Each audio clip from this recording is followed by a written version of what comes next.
കലേഷ് കുറച്ചുകൂടെ ഓർഗനൈസ്ഡ്, വളരെ സിനിമ വളരെ സീരിയസ് ആയിട്ട് വളരെ പ്രൊഫഷണൽ അപ്രോച്ചാണ് കലേഷിൻ്റെ അടുത്ത്. നമ്മൾ പലപ്പോഴും ചില സാധനങ്ങളൊക്കെ നമ്മൾ കറക്റ്റ് തിയറിയൊക്കെ പഠിച്ചു വരുന്ന ആൾക്കാരുണ്ടല്ലോ. എൻ്റെ ഡയലോഗൊക്കെ കലേഷ് പഠിച്ചു വെച്ചിട്ടുണ്ടോ?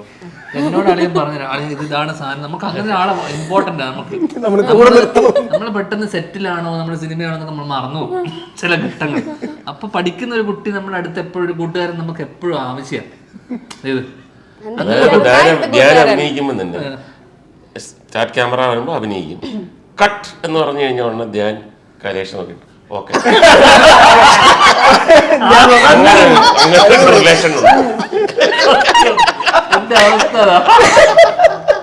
ഒന്നുകിൽ ഞാൻ അവന്റെ മുഖത്ത് നോക്കി കഴിഞ്ഞു കഴിഞ്ഞാൽ ഞങ്ങള് വർഷങ്ങൾ ഇത് പറഞ്ഞപ്പോഴാണ്, വർഷങ്ങൾക്ക് ശേഷത്തില് ആ ജ്ഞാപകം എന്ന് പറഞ്ഞ പാട്ടിന്റെ സമയത്ത് വിനീതേട്ടൻ വന്നിട്ട് ധ്യാൻ്റെ അടുത്ത് പറഞ്ഞു, ധ്യാൻ ഈ സമയത്ത് ധ്യാനൊരു സന്തോഷമുണ്ട്, പക്ഷെ അപ്പുവിനെ കാണുമ്പോൾ ഒരു ചെറിയൊരു സങ്കടമുണ്ട്, പക്ഷെ എന്നാലൊരു വിങ്ങലുണ്ട്, ചെറിയൊരു ഗിൽറ്റി ഫീലിംഗ് ഉണ്ട്. ഓക്കെ പോവാ. അപ്പൊ ഞാൻ തൊട്ടടുത്തിരിക്കുക, ഞാൻ പറഞ്ഞു നീ അങ്ങനെ ചെയ്തു.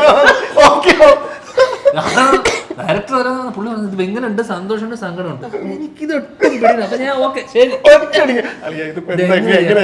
അവൻ അതിന്റെ തിയറി വശം എനിക്ക് പറഞ്ഞു തരും. അല്ല, ഇത് പണ്ട് കണക്കൊരു ഡയറക്ടർ എൻ്റെ അടുത്ത് വന്ന് പറഞ്ഞിട്ടുണ്ട്.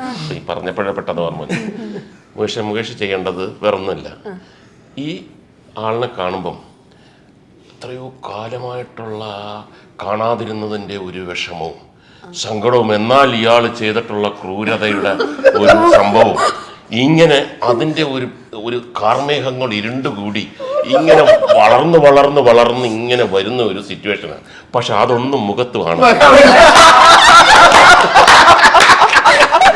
വളരെ കൂളായിട്ട് നിൽക്കും.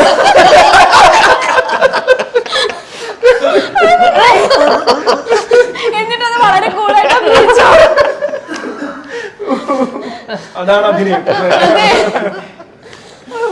അത് അടിപൊളിയായിട്ടുണ്ടോ? അല്ല, അതിപ്പം ഒരു ഡയറക്ടർ വന്ന് പറഞ്ഞെന്ന് പറയാം, ഇത് സ്വന്തം ചേട്ടനല്ലേ വന്ന് പറയുന്നേ. അതെ അതെ, ചേട്ടൻ ഡയറക്ടറല്ലേ. എന്നാലും അനിയുടെ ഡൗട്ടൊക്കെ ചോദിച്ചൂടെ? ഇല്ല, അതിന്റെ ആവശ്യമില്ലല്ലോ. ചെയ്ത് നമ്മൾ ചെയ്ത് വരുമ്പോ എല്ലാവരും പോലെ ഇരിക്കും. പിന്നെ ചേട്ടന് പറയാം, ഇത് ഓക്കെ പറഞ്ഞ മ്യൂസിക്കിൽ പിടിക്കും. അയ്യോ, ശരിക്കും നല്ല രസമുണ്ടായിരുന്നു കേട്ടോ ആ സ്റ്റോറി.